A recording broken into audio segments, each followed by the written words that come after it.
I was way wild. I was always getting into stuff. And I remember how, Boulware would pull me aside and he would talk to me. And I do appreciate what you said, man, as far as our conversation in the truck. But it's as good as yours. I was going through some transitions in my life from being the wild man, always putting, and I'm going to tell y'all a story. It's about dog ears. Dog ears was this guy. Go ahead. Should I talk about the dog ears? Go ahead. Well, anyway, dog ears was when we was at the little gentlemen's club. The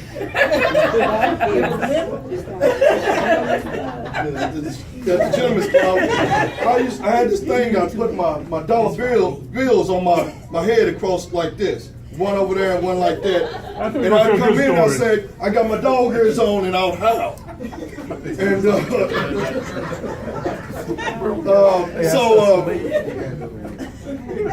And and he would always sit back and he would just let me be me.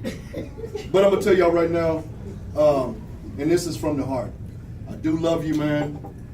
I was not gonna miss this. Boulware has always been my brother. He's been my family. Whenever I lost my aunt not too long ago, I had some people that showed up that showed me that they love me, and I love you back. Yeah. And I wasn't going to be not here, and that's the reason why I'm here, because I love you. All right.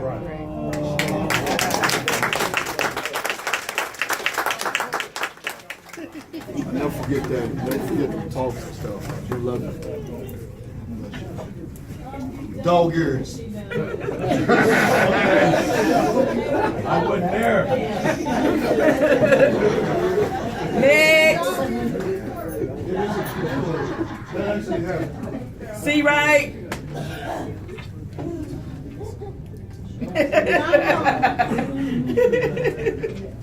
The first time I run into Boulware, I was working CTU.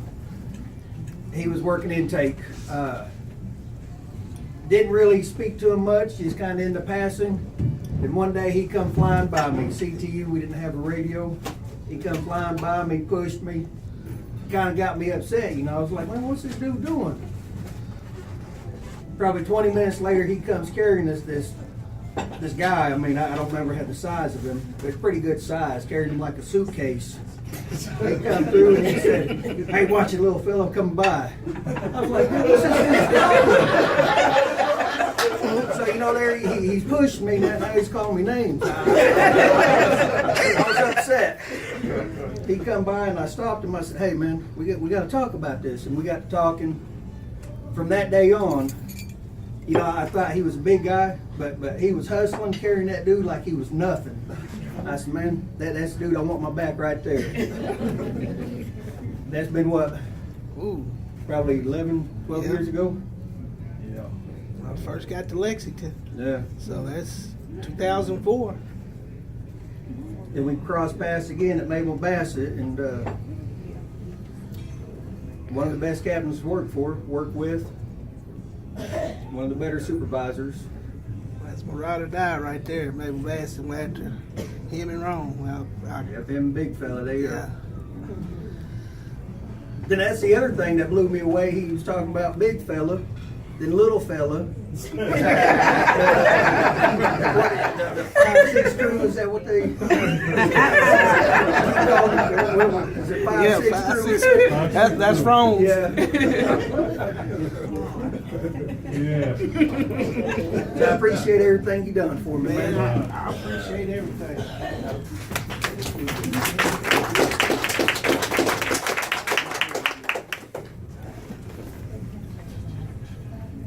Quincy. Where my brother at? Come on up here. No, I'm talking about other brother. Different brother. Yeah, that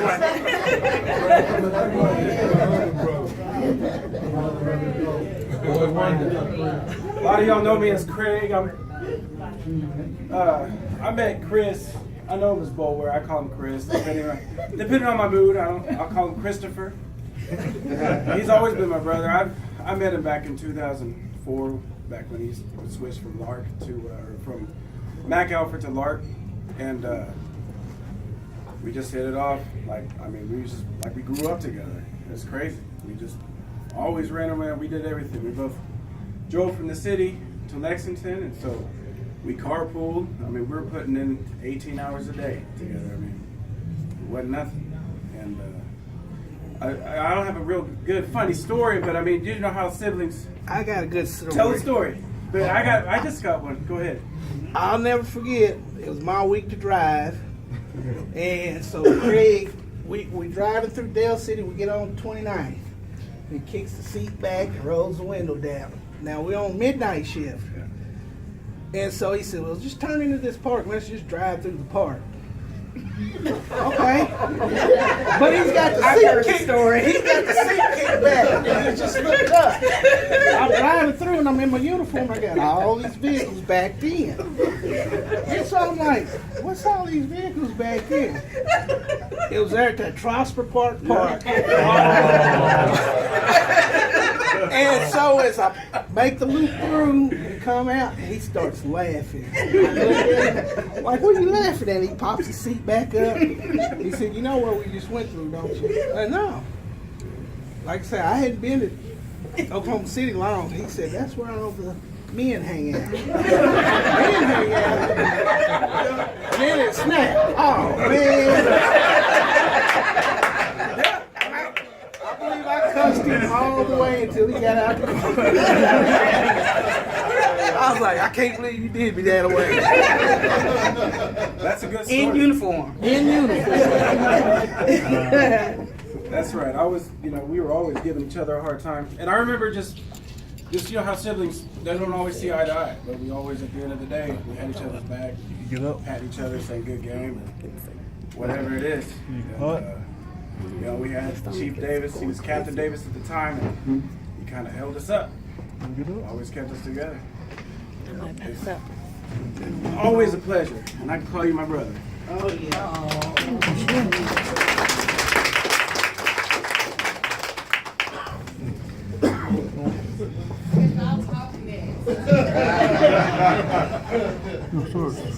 We can't hear you down there. You gotta come up here. Yeah. Come on, yo.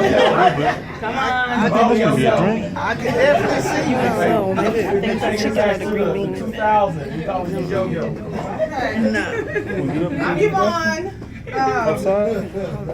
I think the first time I met Chris, I was like, who, and excuse me, I was like, who is this country?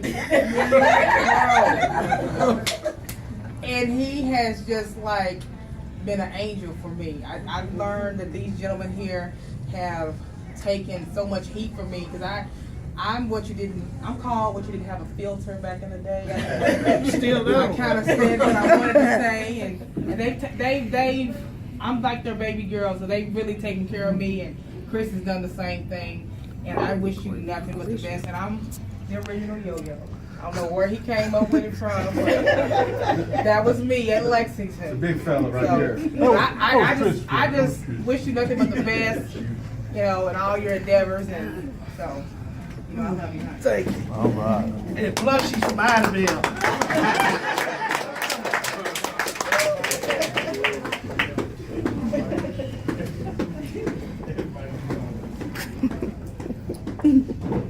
Next.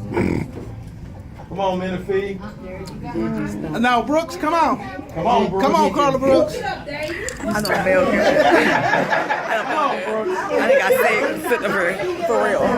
But yeah. I thought that we was gonna go through all Lexington and then his career path, and then get to Maple Valley. But I have no problem speaking. Sure don't. We know you don't. Okay, on Boulware, Chief, I'll never forget because we're both bullheaded, and Arnold too. And me and Boulware were like Mutt and Jack. I didn't care. We was in the corridor of the admin building, and he was looking down on me, and I was looking up at him like I'm not scared of you. And she said, "You guys can't do that." And we became the best of friends. Oh my God, Boulware comes by the house. He knows where I stay, and so he knows my husband Jim. And so Chief and Arnold and the rest of them go, "Why you don't ever invite us over?" I said, "I don't invite him over."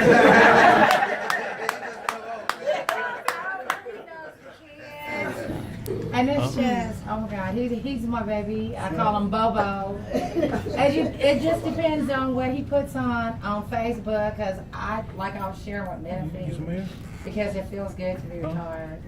So we all know one another. So sometimes we have to be politically correct. Well, guess what? I don't have to. So I still say it for us. So give me one. And see, his face turned red. And you know why his face is turning red? He would deliberately throw pins on the floor. And I'm trying to keep the office clean, and he cracked up laughing. You know? So when I called him in the act, I said, "You're going to pick up your own pen. I'm not picking up no more pens."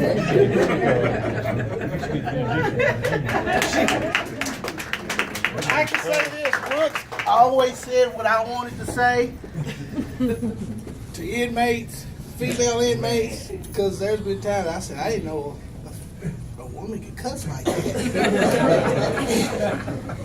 I'll never forget the first time when she went off on, we had one in SHU, and Brooks went there, and all I could do was just look at her like, I can't believe this is coming out of her mouth. All that stuff that was coming out between you and Lawrence, all I could do was just shake my head.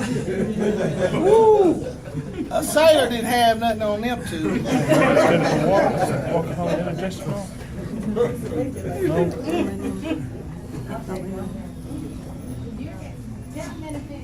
Come on. I'm Valerie. I'm from Atoka. I started with Chris in Stringtown. Didn't know him. He's in Colgate. I'm in Toka. Never knew Chris till we got to Stringtown. Started working. Chris will get mad because I call him a big Indian. I'm not Indian. I'm not Indian. I'm black. No Christian. Black. Big Chris. He's my big brother. I love Chris. Happy retirement. Thank you.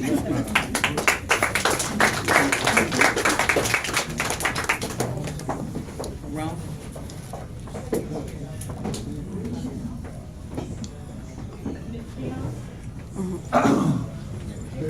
Big Rome, y'all. All right. Yes, I started working with Chris at Lexington. I guess we kind of started off on a bad foot initially, right there in receiving. Happens quite a bit, it sounds like. Happens quite a bit, it sounds like. Yeah. But over the years, we became real close, and like I said, I'm proud of him. I'm glad to see him make it to retirement. I sure wanted to go out with you two. Yeah. I'll tell you the story, reason why we got into it. I was working for him, and I don't remember what happened, but he called me a suck butt. And that made me mad. And I was so mad, and I'm like, you know what? Just because you big, I'm big too. I was ready to fight him right there in the middle of the gym. And went down, had to calm us both down. Well, he was calm, I was mad. He was laughing and grinning at like always. And I'm steady like, there's a few choice words I was saying. Like, we can take it out there. The littlest one of the bunch. Y'all need to stop it before I knew it. But Rome, I love him to death. I love the big fella to death because I always tell him I'm a big fella. He's a big fella, but I'm the big fella. But the big Rome is truly the big fella.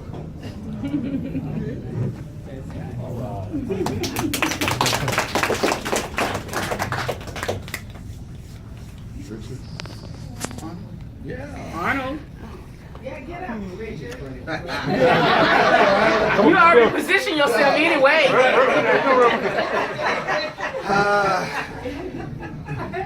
All I can really remember about Boulware, when he first came to our shift, he came chief, Captain Davis in. So we got a new fella coming from Straight Town. He's kind of high-headed on him, so you're gonna have to be the common source, because usually it takes me a little time to get mad. Everybody like to see me get mad, but it's like you're gonna have to watch the big fella. Now he ain't got no backup in him, If you get out there in the yard with him, you're gonna have to take care of him. And sure enough, it wasn't but maybe a week or so. I had to pull the big fella out somebody. Come on. I don't know how y'all do it in street town, but it's a little different around here in Lexington. But he's always been a good friend of mine. He's always been a real solid person. And I appreciate you for all you do, man. That's it. Happy retirement.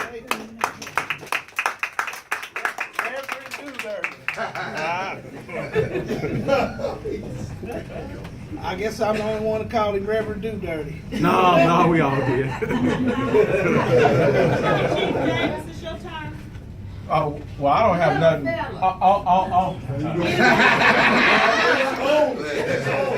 Most of my stories we can't talk about. Right.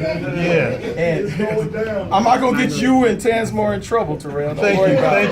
Thank you. And as Tansmore is saying, I remember in 2006, I was going through a life-changing event for me, and didn't know Chris that well. But Chris and old Tansmore, they would come get me and drag me out of the house and make me go places with them, when it was real easy to just sit up at home and, because of what I was going through, become introverted and go into yourself. And so for Chris and Tansmore, both, I always appreciate y'all for that. With Chris, as we got to know each other, we found so many similarities, except, you know, he's tall and light and I'm short and dark. Chris and his mom lived in Kansas City while he was a kid. During the same time, my mother and myself lived in Kansas City. And we just like, he had a younger brother, I had a younger sister, about the same amount of years apart. And so as some of the people have said, some of the people in here, I don't consider them my friends, I consider them my family. From some of us have been through some real trying times together in our personal life, and we've been there to support each other. And anybody knows Chris, that whenever somebody's moving, Chris is always the first one to jump up and help you move. Not anymore. Even though he's gonna break something. I'm sure his mom still thinks I broke her stuff years ago, but that was her son. Tell him I said, are you lifting your head? You bigger than me, lift your head. We had one little incident where Rich here and Oh, wow, yes. we were moving. I was gonna do it. We were helping them move from Chandler, and poor Jelly and her daughter was really young at that time, about 16. And y'all know Chris, he's just big country. Chris had on some sweats and he was trying to carry something up and everything went down to his ankles. And what's bad about it, I'm saying, hold on, trying to get my pants up. I'm tired enough. What'd he say? I don't have no behind to hold it up anyway. That's what he said. I ain't got no behind. I ain't got no behind, so I'm having to hold my pants up with one hand and try to hold everything else. Moving upstairs. Oh man. Was it barefoot day? He always barefoot. He had on the, what do you call them, little flip-flops? Flip-flops. And he probably could have lifted whatever it was. That's what he was pulling his pants No, on. he'd drive to a token and come by the house with Chris. He'd get out, no shoes. He drove all the way from Colgate to a token, no shoes, barefoot. I told him it's against the law to drive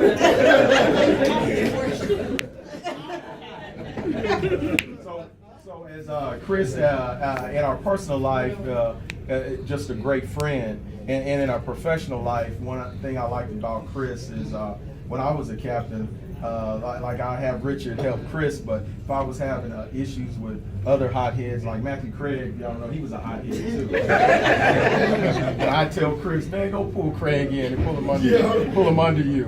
Anybody in here knows Tansmore, that's all we need to say. So Chris, my brother, and I love you, man. Yeah, all right.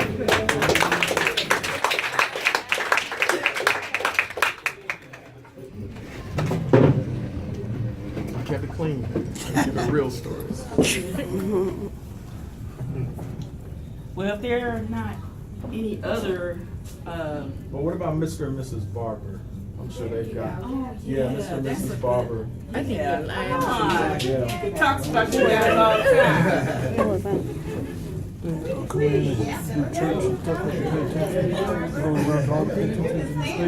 Originally from out of St. John. This retirement is kind of bittersweet because my goodies are leaving. First Justin Jones, then Reggie, then Mr. Young, and then my little brother. And we're volunteers. We've been volunteering for 18 years here in the state of Oklahoma. And I can honestly say, when I have a problem, I usually try to go this way, this way, this way, before I go above to the deputy warden or whatever, because I can get through to them and they understand where I'm coming from. They know what we're going through, you know. And I can't remember, we was trying to think today where I met Chris from. I don't know where I met him from. Where? Lexington. Claire Waters. Claire Waters, okay. Claire, so you know we've been around, here. But I'm glad to see you retiring. I'm gonna miss you at Mabel Bassett, because I could always get a hug and what have you. And with the security of the DOC, I love all you guys and you ladies. You all are special to me. Maybe I should say the wardens, but I have a closer relationship with you all than I do any of the wardens. And that's a blessing. So I'm gonna miss you, but I'm on Facebook. And we can send messages and we can meet. And you can buy lunch now if you retire. Okay.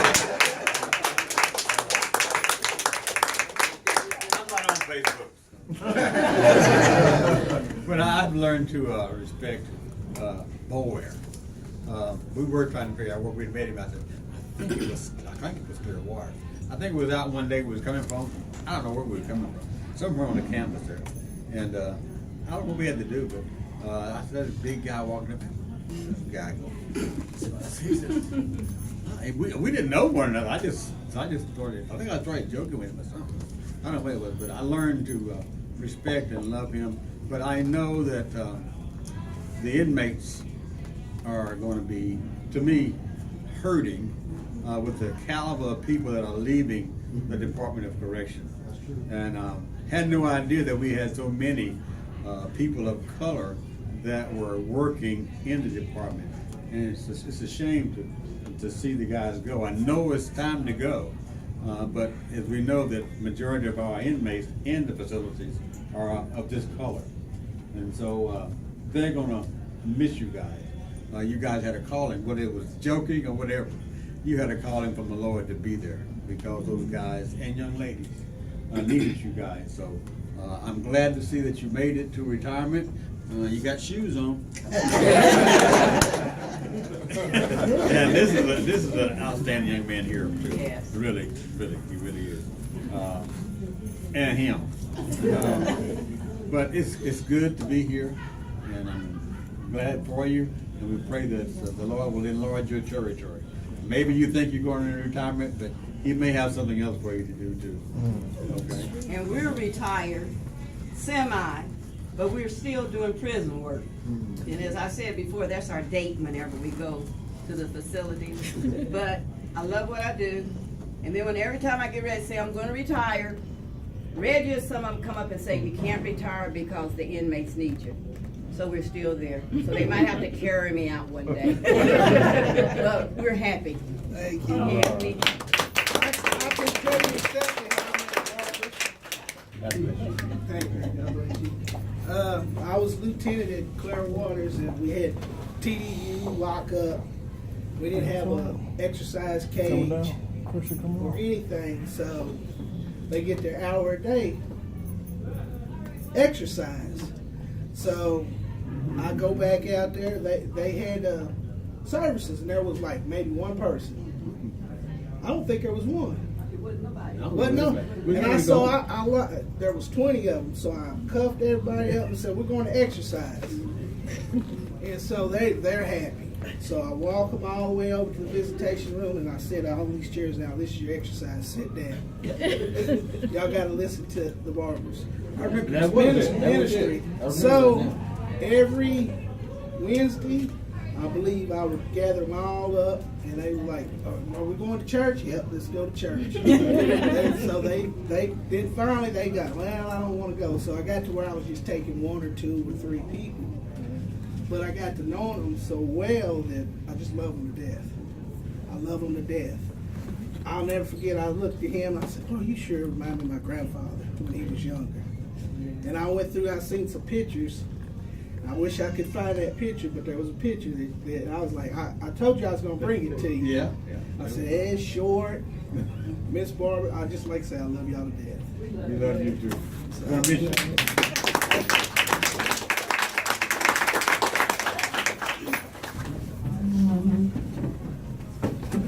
I was waiting for one of my sisters to get up, since I'm always the one that talks for the family. But I was waiting this time. Chris, first of all, I want to say I'm very proud of you. It's quite an accomplishment. You know, as I listen to you, young men and ladies today, and I do call you young because you are young, you're really doing a great work. That's something that not everyone is called to do. And I remember several times talking with Chris. He's thinking about quitting. He's going to quit. He's going to quit. He's so mad he's going to quit. You know, and kept trying to encourage him, don't give up. And so I'm just happy that you hung in there. I had to laugh about the barefoot thing because this has been the case for many years. So I don't think he wore shoes for all through school.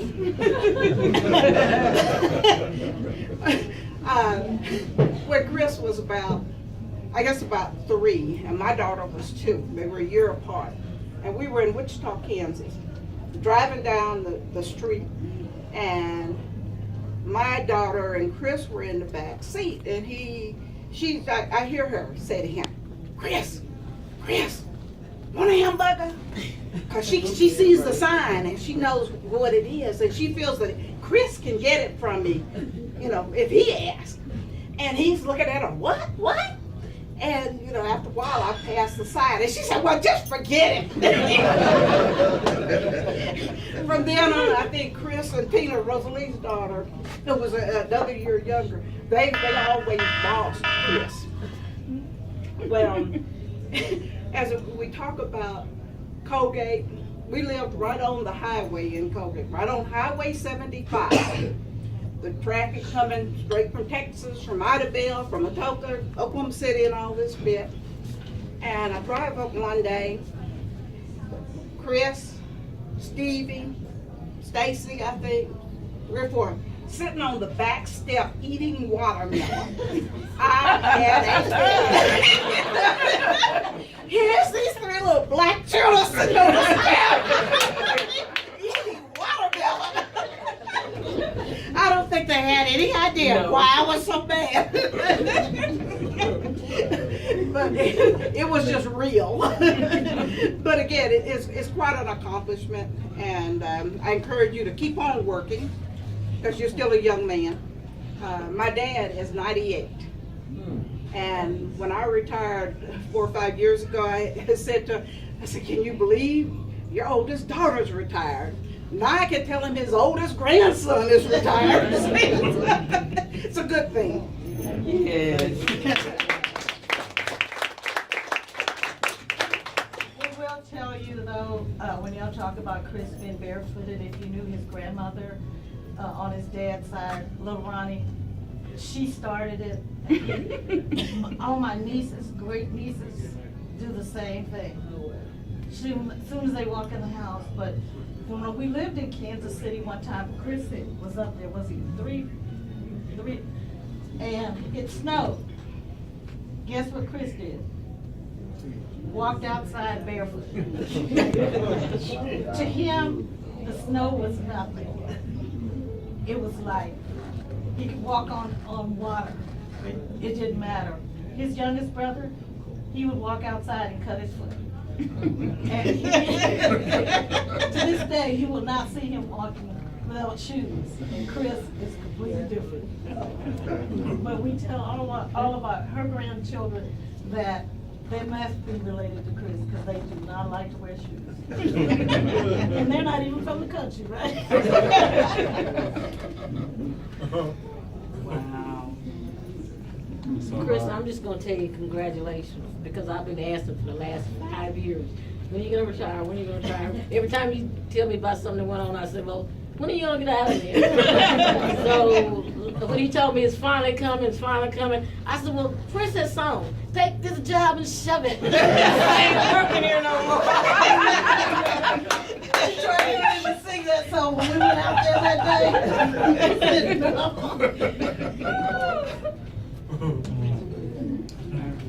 That's all right. Love you, Chris. Love you too. Well, we're at this point where we want to do a few presentations. So I'm going to ask Chief Wendell Davis and his wife to come forward and do the presentation. That's you. The gift from That's you.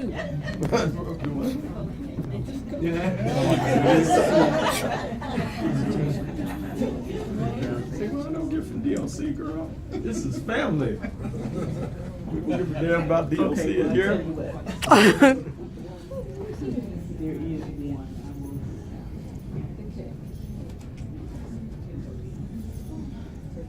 Oh, I got something to say. Go ahead.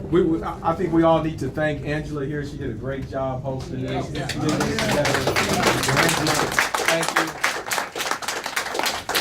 She doesn't know a lot about DLC, that everybody's associated with DLC. So she's asking me the DLC presentation. DLC presentations happen at work. Y'all had that. He just got things over there from people that love him.